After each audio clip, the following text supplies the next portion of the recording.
ભાવનગર શહેરમાં પૂર્વ વિસ્તારમાં તરસમિયા બૂથમાં આવકના દાખલા કાઢવાનું છેલ્લા 4-5 દિવસથી બંધ હોવાથી મોટાભાગે લોકો પરેશાન થઈ રહ્યા છે।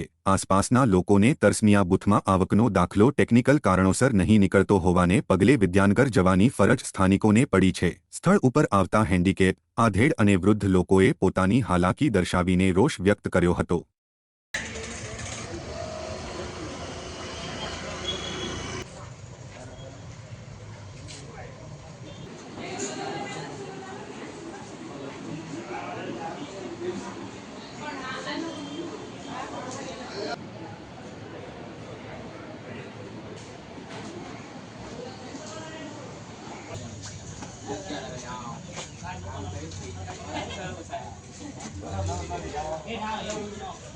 ભાઈ સૌજીભાઈ બારડ, મારું રહેવાનું ભરતનગર।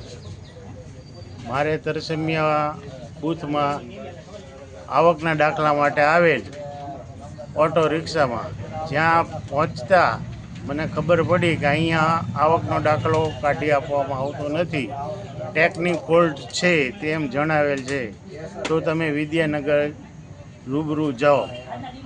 હવે મારે સાહેબ આમાં શું કરવું? હું પગમાં, મને બે પગમાં ફોલ્ટ છે, તે હું ઘોડેથી ચાલું છું અને હું એકલો આવેલ છું, મારે ઘરમાં કોઈ કરે એવું છે નહીં।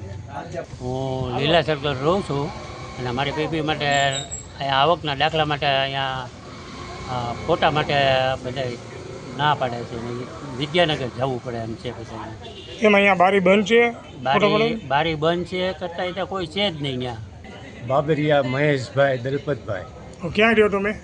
Nilkanth society, block number 56-29। આજે શા માટે આવ્યો છો? અહીંયા આવ્યા છીએ આવકના દાખલા માટે। મારા છોકરાને આવકના દાખલાની જરૂર પડી છે, એ માટે અમે અહીંયા આવ્યા છીએ, પણ અહીંયા આવ્યા તો બારી 4-5 દિવસથી બંધ છે અને અમારે નજીકમાં અહીંયા હોય તો અમારે ઠેઠ વિદ્યાનગર શું કામ જવું એમ? અહીંયા અમારે હાવ ઘર પાસે છે, એ માટે અમે અહીંયા આવ્યા છીએ, તો અહીંયા બારી બંધ છે 4-5 દિવસથી।